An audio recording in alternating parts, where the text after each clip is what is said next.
Kalau Imam Syafi'i 60 kali, kalau kita tanpa nol, cukup 6 kali insya Allah. 6 kali sudah pasti sibuknya dengan Al-Quran, sudah luar biasa. Itu bukti bahwa kita akrab di bulan Ramadan ini dengan Al-Quran. Dan siapa yang akrab dengan Al-Quran, Al-Quran menjadi qarinnya, itu insya Allah akan memudahkan dirinya ketika akan mempelajari isi Al-Quran, karena sudah lebih akrab dengan Al-Quran. Nggak asing lagi bagi dirinya kalau ketemu ayat walladzina yatawaffawna minkum wa yadharuna azwajan yatarabbasna bi anfusihinna arba'ata ashhurin wa 'ashra. Karena sudah akrab ayat ini, begitu mendapat penjelasan ayat ini adalah tentang hukum seorang istri yang ditinggal mati oleh suaminya, maka dia harus menunggu masa iddahnya selama 4 bulan 10 hari. Gampang mengingatnya kalau ayatnya sudah akrab. Insya Allah dengan pengulangan isi Al-Quran pun juga menjadi akrab bagi dirinya, sehingga tadi secara nama-nama surat sudah akrab, kemudian akrab juga secara isinya. Al-Baqarah tentang rumah tangga, tentang ekonomi, tentang kisah-kisah Bani Israel dan seterusnya. Sehingga kita semakin tertarik untuk menjadikan Al-Quran pedoman hidup kita dalam menjalani kehidupan yang merupakan amanah dari Allah Subhanahu wa Ta'ala. Jadi yang pertama adalah Allahumma ja'alil Qur'ana lana fid dunya qarina. Ya Allah, jadikan Al-Quran di dunia ini bagi kami teman akrab. Semakin akrab dengan Al-Quran, tidak saja semakin mudah dibaca, bahkan insya Allah semakin mudah untuk dihafal.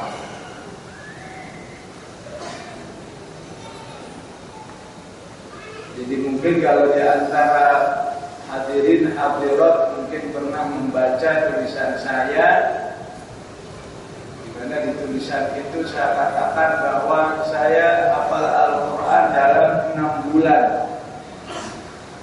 Saya katakan ini bukan karena hebat, ini bukan karena cerdas dan seterusnya, tapi lebih karena sebelumnya memang sudah terbiasa mengatakan Al-Quran. Minimal sebulan 2 kali, bisa 4 kali, bisa 5 kali. Sehingga ketika masuk ke dunia menghafal, maka serasa 30 juz itu untuk dibaca nggak terlalu asing. Itu akan memudahkan menghafal. Sehingga salah satu trik menghafal adalah akrabkan dirimu dulu dengan ayat-ayat yang akan dihafal. Ingin menghafal satu halaman surat Al-Mulk, tabarakalladzi biyadihil mulku wa huwa ala kulli syai'in qadir. Apalagi ini salah satu surat yang juga berfungsi sebagai doa tidur. Yang sampai doa tidur kita dari TK sampai sudah tua masih bismillahirrahmanirrahim wa amut. Belum meningkat doa tidurnya baca surat Al-Mulk. Yang dijanjikan oleh Rasulullah, siapa yang tidurnya baca surat Al-Mulk kemudian dia enggak bangun lagi, karena diungkapkan dalam surat Az-Zumar, nyawa manusia itu kalau sedang tidur diangkat oleh Allah Subhanahu wa Ta'ala. Kalau belum saatnya meninggal dunia, nyawanya dikembalikan. Tapi kalau memang sudah habis masa usianya, enggak dikembalikan, oleh Allah Subhanahu wa taala. Ayatnya berbunyi di surat Az-Zumar, Allahu yatawaffal anfusa hina mautiha wallati lam tamut fi manamiha fayumsiku allati qada 'alaiha al-mauta wa yursilu al-ukhra ila ajalin musamma inna fi dzalika laayatin liqaumin yatafakkarun. Ayat ini cukup banyak membuat para ahli yang sedang meneliti manusia sedang tidur yang sampai mendapat hidayah masuk Islam gara-gara ayat ini. Luar biasa kehidupan manusia itu bagaimana saat tidurnya. Jadi misalnya kita menghafal surat Al-Mulk, padahal kita merasa kesulitan menghafalnya, maka bisa digunakan pendekatan mengakrabkan dulu. Jangan menghafal dulu kecuali satu halaman ini dibaca minimal 20 kali. Karena membaca satu juz itu sama dengan 20 halaman. Kita baca 20 kali, setelah dibaca minimal 20 kali, cobalah dihafal. Insya Allah kita akan merasa lebih mudah dalam menghafal. Apalagi kalau bacanya 40 kali, apalagi bacanya 100 kali, nggak pakai menghafal, insya Allah hafal sendiri. Karena hakikat menghafal adalah kita ingin beribadah dengan Allah dengan memperbanyak membaca Al-Quran. Siap, karena tidaklah surat apa saja yang dihafal oleh manusia bukan karena kehebatan otaknya, tapi lebih karena dialah yang mau dengan seizin Allah mau membaca sebanyak-banyaknya. Sebagaimana kita sangat hafal Al-Fatihah karena kita sangat banyak mengulangnya. Kenapa kita hafal ayat kursi? Karena sangat banyak kita membacanya. Mungkin kalau kita termasuk orang yang banyak baca surat Yasin pun juga sebenarnya sudah lekat, sudah menyatu dengan lidah kita. Sehingga kapan saja kita mau baca, insya Allah keluar surat Yasin. Itulah juga yang menunjukkan bukti bahwa seseorang itu sudah qarin dengan Al-Quran, akrab dengan Al-Quran. Jadi kalau mau kita definisikan apa menghafal itu adalah cita-cita ingin lebih akrab dengan Al-Quran. Akrab. Jadi ya, yang diingat itu jangan lupa-lupanya, yang diingat jangan kalau diulang yang depan, yang belakang hilang, kalau diingat yang belakang, yang depan hilang. Itu biarlah menjadi sesuatu yang alami dalam kehidupan yang begitu. Sebagaimana baju yang kita pakai ini kan, hari ini kita pakai, nanti sore sudah kotor, cuci lagi, jemur lagi, setrika lagi, pakai lagi, kotor lagi. Begitulah kita bersama Al-Quran adalah sebuah interaksi yang rutin, yang suatu saat pasti ada saatnya tingkat kelupaan kita dengan Al-Quran itu akan berkurang semakin banyak. Sebagaimana saat ini kita nggak mungkin lupa surat Al-Fatihah, nggak mungkin kita lupa surat Al-Ikhlas. Karena apa? Karena tingkat keakraban kita dengan Al-Quran, dengan Al-Ikhlas, dengan Al-Fatihah sudah sangat luar biasa. Oleh karena itu, siapa saja yang sudah berdoa agar Al-Quran menjadi qarin bagi dirinya, maka insya Allah doa berikutnya adalah wa fil qabri munisa. Ya Allah, jadikan Al-Quran ini saat saya dikubur menjadi teman yang menghibur saya. Munis. Karena nggak mungkin dikubur kita bekal televisi menjadi munis, bekal gadget nggak mungkin menjadi munis. Yang bisa menjadi munis adalah munis artinya apa? Teman yang menyenangkan, namanya munis atau mu'nis wa fil qabri munisa. Ya Allah, jadikan Al-Quran ini teman yang akan menghibur saya di kubur, sebagaimana dijanjikan oleh Rasulullah sallallahu alaihi wasallam. Saat manusia itu dikubur, maka akan datang seseorang dengan berwajah tampan yang sangat indah, sehingga di kubur itu bertanya, "Man anta?" Siapa kamu? Maka orang itu menjawab, "Ana amaluka shalih." Saya adalah amal-amal solehmu yang ditampakkan oleh Allah dalam bentuk makhluk yang akan menghibur manusia selama dia berada di alam kubur. Begitulah salah satu keberkahan Al-Quran, tidak saja di dunia, bahkan di kubur pun manusia juga merasakan keberkahannya. Dia akan menghibur ahli kubur yang dulu selalu bersama Al-Quran. Yang ketiga, kebersamaan kita dengan Al-Quran menjadi doa oleh para ulama dengan kalimat wa yaumal qiyamati syafi'an. Ya Allah, jadikan Al-Quran ini di hari kiamat nanti menjadi pemberi pertolongan bagi saya. Memangnya ada apa sehingga kita minta tolong? Wah, sangat banyak. Kita bisa baca suasana hari kiamat itu di dalam Al-Quran, misalnya pada saat apa? Pada saat suasana yang disebut oleh Allah, alimat nafsum ma ahdarat. Pada saat di mana setiap jiwa akan tahu apa saja yang sudah dilakukan, maka saat itulah saat yang paling penting. Ayat ini adanya di surat At-Takwir. Idza syamsu kuwirat wa idza nujumu qadarat wa idza jibalu suyyirat. Umar bin Khattab ketika mendengar ayat ini, beliau mengatakan ayat ini tergentingnya adalah pada ayat alimat nafsum ma ahdarat. Alam semesta hancur itu memang sebuah peristiwa besar. Neraka dinyalakan, wa idzal jahimu su'irat, wa idzal jannatu uzlifat, dan seterusnya.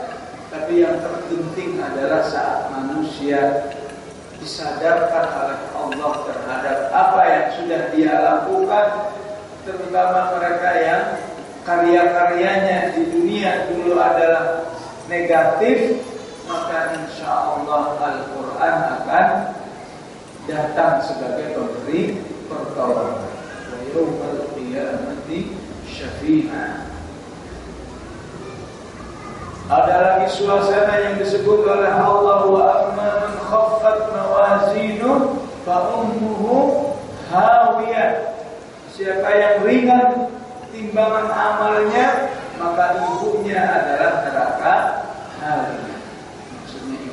Itu adalah sesuatu yang akrab dengan dirinya, sebagaimana seorang ibu paling akrab dengan anaknya, maka teman akrabnya adalah neraka hawiyah. Ummuhu hawiyah. Di saat itulah Al-Quran yang dekat dengan Al-Quran, sehingga Al-Quran akan menolongnya, insya Allah dia akan menjadi ringan hidupnya saat di akhirat, saat menghadapi kondisi-kondisi yang akan menyusahkan dirinya. Selanjutnya yang keempat, wa 'alas sirati nura. Berdoa agar Al-Quran ini saat nanti melewati sirat menjadi cahaya. Melewati sirat pada hakikatnya sebuah peristiwa kehidupan akhirat yang pasti dialami oleh setiap manusia. ayatnya adanya sirat itu di surat Maryam dan di surat Al-Hadid. Pemahaman yang salah yang mengatakan as-sirat itu adanya yang di Al-Fatihah, ihdinas siratal mustaqim. Siratal mustaqim di Al-Fatihah bukan sirat di mana jembatan yang dibentangkan di atas neraka di mana semua orang harus melewati. Yang tidak selamat dia akan jatuh ke jurang api neraka. Cepat lambatnya manusia tergantung amalnya. Begitu juga saat perjalanannya, terang dan gelapnya tergantung amalnya. Sehingga orang-orang munafik berusaha saat disirat numpang berjalan di hadapan orang-orang beriman, karena orang-orang beriman punya cahaya supaya nggak tersesat jalannya, dia berjalan di belakang orang-orang beriman. Tapi oleh malaikat diusir, sana jangan jalan kiri. Akhirnya kegelapan dan masuk ke jurang api neraka.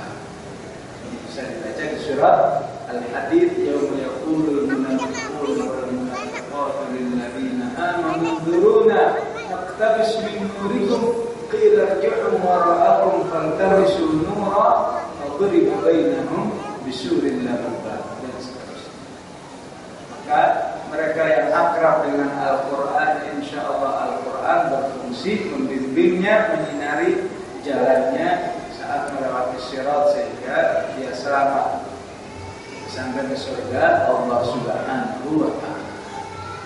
Kemudian yang kelima, minta agar Al-Quran menjadi penghalang dirinya dari api neraka. Wa minan nari sitra wa hijabah. Ya Allah, jadikan Al-Quran ini menjadi penghalang kami dari api neraka.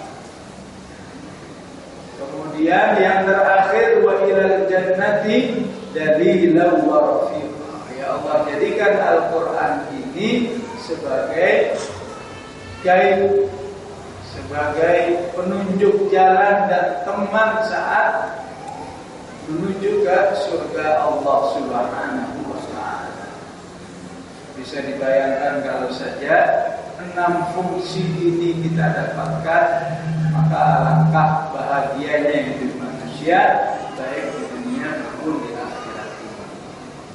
Maka para ulama menyimpulkan fungsi-fungsi ini dengan doa, selain agar Allah menolong kita, begitu juga akan menjadi motivasi bagi kita di dunia ini, terutama nanti bulan Ramadan. Hendaklah kita bisa siap melelahkan diri kita untuk Al-Quran, karena semangat agar menjadi syafi'ah, agar menjadi nura, agar menjadi dalil wa rafiqah dan seterusnya, sehingga insya Allah hampir semua waktu-waktu Ramadan itu akan bisa kita isi dengan berzikir kepada Allah, khususnya dengan Al-Quran insyaallah. Hadirin hadirat rahimakumullah, inilah sekelumit gambaran bagaimana agar kita bisa mendapatkan keberkahan Ramadan, keberkahan Al-Quran yang sesungguhnya kita juga harus bisa memahami fungsi Al-Quran lebih luas. Selain sebagai sarana ibadah, marilah kita juga memahami sebagai sarana pedoman hidup kita di dunia ini, bagaimana agar urusan hidup kita baik secara pribadi, keluarga, masyarakat, negara, sebisa mungkin isi Al-Quran ini bisa kita terapkan, terutama saat kita membaca ayat Al-Baqarah 183, ya ayyuhalladzina amanu kutiba alaikumus shiyam.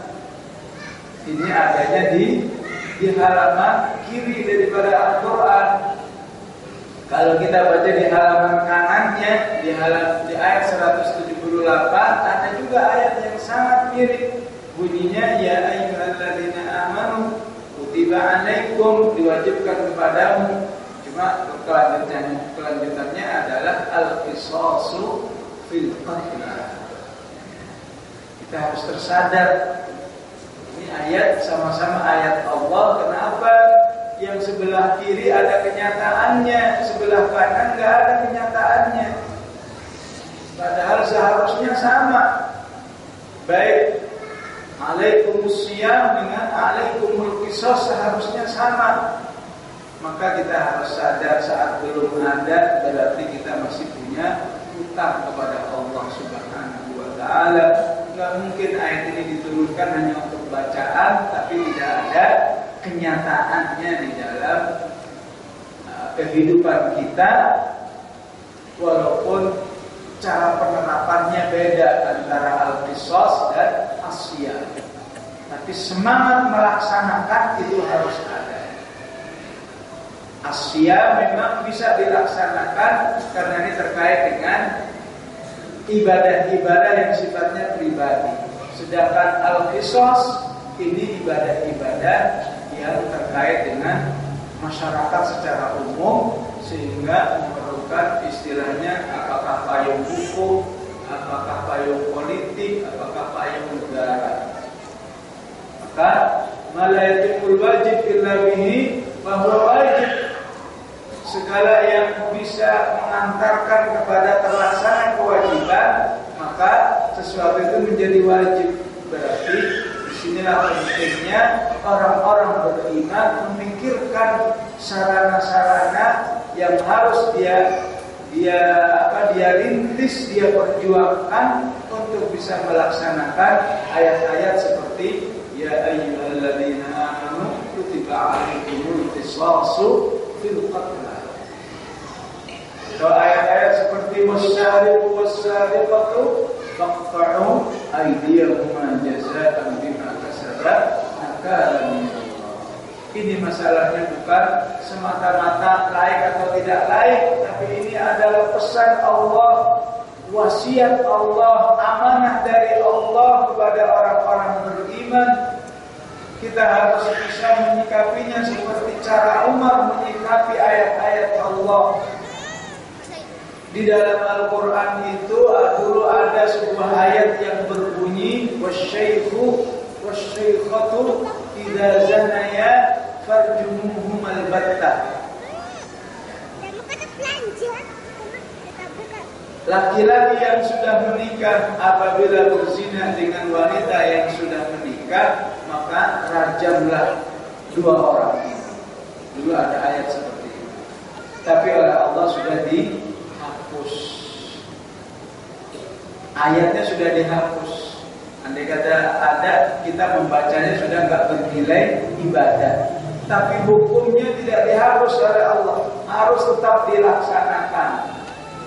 Suatu saat masyarakat lupa dengan ayat ini, lupa dengan hukum ini, bukan karena melupakan, tapi karena memang di masyarakat jarang terjadi. Masyarakatnya masih soleh semua. Tapi Umar khawatir kalau ini suatu saat dilupakan oleh orang, sehingga Umar perlu istilahnya menyampaikan suatu peringatan kepada masyarakat jangan sampai ayat ini dilupakan. Jadi walaupun cuma satu ayat, begitu takutnya dirinya dimurkai oleh Allah Subhanahu wa taala jika tidak dilaksanakan. Maka kalau saja kita menjadi orang yang betul-betul takut kepada Allah, takut menyanyiakan ayat-ayat Allah, saat ini kita hidup di dalam jauh dari berbagai macam ayat-ayat Allah yang tidak atau yang belum terlaksana dalam kehidupan kita, sehingga seharusnya momen Ramadan ini tidak hanya membuat kita semangat membaca, tapi juga semangat menyadari. Kalau belum melaksanakan, menyadari masih banyaknya ayat-ayat Allah yang belum terlaksana dalam kehidupan kita sehari-hari, maka maka harus digugah diri kita, disadarkan, sehingga kita menjadi berusaha merintisnya supaya ayat itu baik di generasi kita atau di generasi anak-anak kita, cucu-cucu kita, ayat itu akan terlaksana, terrealisasi dalam kehidupan yang tidak terlepas karena usaha-usaha kita yang kita lakukan pada tahun-tahun ini. Dan alangkah besarnya pahala orang-orang beriman yang telah merintis agar semakin banyak ayat-ayat Al-Quran yang diterapkan pada kehidupan kaum muslimin baik di negeri ini maupun di negeri-negeri yang lain. Inilah jemaah rahimakumullah apa yang seharusnya kita lakukan kebersamaan kita dengan Al-Quran sepanjang hidup kita, wabil khusus saat nanti di bulan Ramadan yang merupakan syahrul Quran insyaallah. Aku qul hadza wa astaghfirullahal azim.